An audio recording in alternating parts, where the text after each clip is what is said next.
What's up guys, welcome back to InvestingPH. Today I'm sharing the top 4 dividend stocks that I'm currently buying.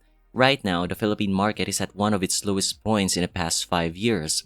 It dropped below 6,000 again, and as a dividend investor, this is the best time to pick up those juicy dividend stocks with high yields.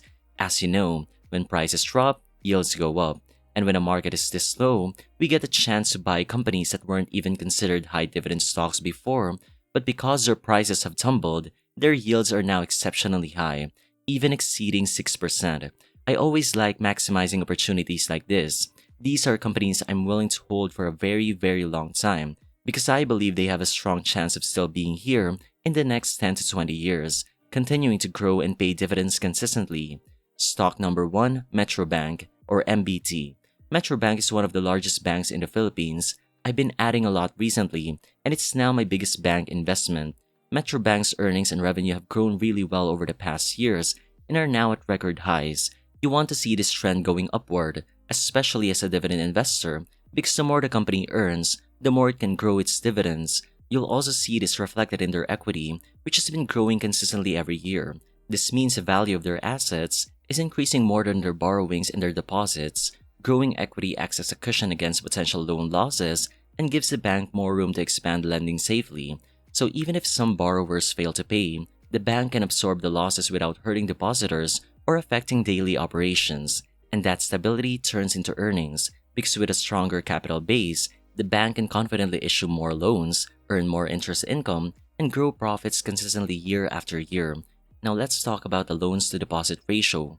For MBT, this is at 79%. Simply Wall Street already shows this. This tells us how much of customer deposits the bank is actually lending out. A healthy ratio means the bank is putting its money to work efficiently, not being too aggressive, but also not letting too much cash sit idle. Usually a good loans to deposit ratio is around 80 to 90%. This is what I prefer to look at for banks, instead of the usual debt to equity ratio. For banks, customer deposits are considered liabilities, so they inflate debt ratios. That's why this is my go-to metric for a quick view. By the way, you can compute this manually. I usually go to investing.com for this, as they show the complete list for the balance sheet. Just go to the balance sheet, under assets get net loans, next under liabilities get total deposits, divide net loans by total deposit, multiply by 100, you get a loans to deposit ratio. Next, dividends. With a current price of 65, their annual dividend is 5 pesos per share, giving us a dividend yield of 7.6%, with a payout ratio of only 27%. That means the bank is only paying 27% of its earnings to shareholders, leaving a huge amount to reinvest back into the business, exactly what we want to see. Metrobank has also been paying and growing dividends consistently for the past 8 years, so we have a strong combination here: growing earnings, growing equity, management balancing risk well, which is loans to deposit ratio, and growing dividends, a solid formula for dividend investors. For valuation, with a recent price drop, MBT's price-to-book ratio is now only 0.8. That means the market is undervaluing the bank. You're basically buying 1 peso of assets for just 80 centavos. And if MBT keeps growing earnings and book value while the price stays the same, that discount becomes even bigger, making it more undervalued over time. For my buy price, my computed intrinsic value is 102.23. With a 30% margin of safety, my buy price is 71.56. By the way, if you want to know how I compute intrinsic value, the link is down below. Before we move on to the next stock, in case you're curious where I get all these data, it's from Simply Wall Street. It has made my investing journey so much easier because I no longer need to compute ratios manually. Everything is already there. They also have a portfolio tracker that shows the overall health of your portfolio, plus a stock screener where you can input your checklist and it automatically filters companies that match your criteria. So if you want to sign up using my referral link, you can get up to 40% discount. Alright, back to the video. Next company, Shang Properties. This is a premium real estate developer in the Philippines specializing in office, retail leasing, and luxury residential projects. Their flagship assets include Shangri-La Plaza Mall and several prime condos in Metro Manila. You already know the history. I've talked about Shang before. I've been going there since high school. It was one of my favorite malls because I love the ambience and had a lot of memories there. That's actually what led me to research the company, and it ended up fitting my investing criteria perfectly. A good example of investing within your circle of competence. Revenue has recovered well, and net earnings are now at all-time highs, driven by condo sales, rentals, cinema, and hotel operations. In 2024, net income was boosted by one-off gains from fair value adjustments, but even without those, net earnings in 2024 would still be slightly higher than in 2023. Shang's equity as well has been consistently growing over the past 10 years. Debt management is solid too, with a debt-to-equity ratio of only 0.64 or 63.9%. Now, I'm not using simply Wall Street's debt-to-equity ratio because they only use total borrowings divided by equity, which shows a much lower number since they only count interest-bearing debt. I want to see the whole picture, but just to be clear, both formulas are correct. They just measure different things. Either way, this means that for every 1 peso of equity, Shang only has 0.64 of debt, which is very low. If you want to compute debt-to-equity ratio, you can get this in investing.com. Under balance sheet, just divide total liabilities to total equity. For dividends, Shang has consistently paid and grown dividends over the past years. At a current market price of 3.87, the dividend yield is 7.09%, with a payout ratio of only 15%, meaning most of their earnings are reinvested back into the company, allowing for further growth. As for valuation, the PE ratio is extremely low at 2.2, and the price-to-book ratio is 0.4. Compared to its peers, Shang has one of the lowest PE and PB ratios. The real estate market is still very undervalued. For my buy price, my computed intrinsic value is 6.18. With a 30% margin of safety, my buy price is 4.33.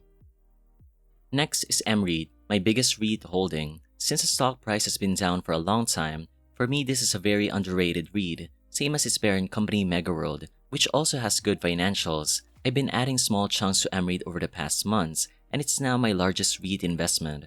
For REITs, I focus on revenue and operating cash flow. I don't look at net earnings because depreciation hits REIT earnings hard. So revenue and operating cash flow makes more sense to measure how they are really performing. For MREIT, we can see that revenue and cash from operations are both in an upward trend.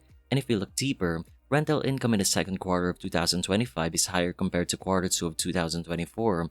This was driven by the contribution from 6 newly acquired office properties in 2024. Equity has gone up as well, and the debt-to-equity ratio remains very low at 10.9% or 0.1. For dividends, at the current price of 13.70, the yield is 7.3%, and they've actually increased their dividends slightly in 2025. For valuation, the price-to-book ratio is 0.8, which means we are buying MREIT's asset at a discount, and compared to other REITs, it trades below RCR and A-REIT in terms of PB ratio. For my buy price, my computed intrinsic value is 20.33. With a 30% margin of safety, my buy price is 14.23. This is based on the dividend discount model. At that buy price, the minimum yield I'd be getting is around 6.9%. Also, aside from simply Wall Street, as you can see here, I also use Investing Pro. Whenever I want to dive deeper into the financials, it gives full access to detailed financial statements, complete financials going back 10 years, fair value estimates using different valuation models, a financial health summary. What I also like is how you can edit the overview page and have my quick checklist all in one page. How great is that? And they even have Warren AI, which is like ChatGPT, but focused specifically on stocks. It can summarize the company's fundamentals and financials for you. Super useful when you want a quick breakdown without going through pages of reports. So if you want to have this tool, use my referral link below to sign up and get a big discount. Lastly, Asia United Bank or AUB. I just love investing in banks because they are a necessity for the country. When the economy grows, the demand for banking services grows along with it. That's why a large portion of my portfolio is invested in banks. I already have a huge return in AUB and my yield on cost is 13.34%. Right now, AUB's stock price dropped below my buy price and I've been adding small amounts recently, even though I'm already up big, because I believe the company is still undervalued.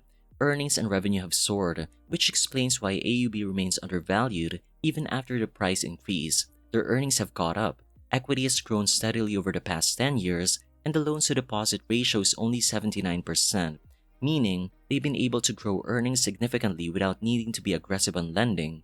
Dividends have grown consistently over the years. Even at today's higher share price, the dividend yield is still 5.2%. The payout ratio is only 23%, which means a large portion of earnings is reinvested back into the company. The yield may not be as high as the previous stocks I mentioned, but I'm looking at the growth potential. With earnings consistently increasing, there's a high chance dividends will continue growing as well. For valuation, the price to book ratio is still below 1 at 0.9. Compared to its peers, it's in the same range as Metrobank, also undervalued.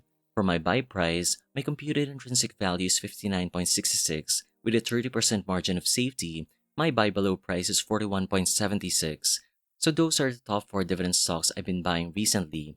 And that wraps up this video. If you found value in this breakdown and you enjoyed the way I analyze dividend stocks, do me a favor, hit the like button before you go. It really helps the channel grow and lets me know you want more videos like this. Thanks for watching, stay disciplined, stick to your strategy, and I'll see you in the next one.